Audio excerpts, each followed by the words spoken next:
ओळखलं सगळ्यांना.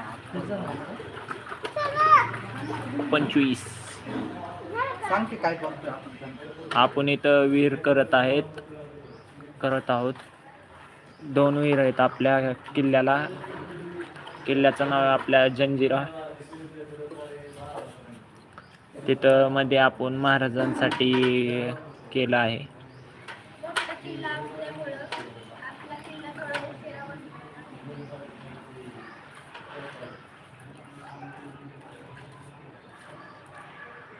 सगळे म्हणतात की किल्ला आम्ही लय लवकर बांधून झालाय सगळीकडं, पण आमचा असा किल्ला आहे की कधीच तुटणार नाही, एवढा मजबूतीने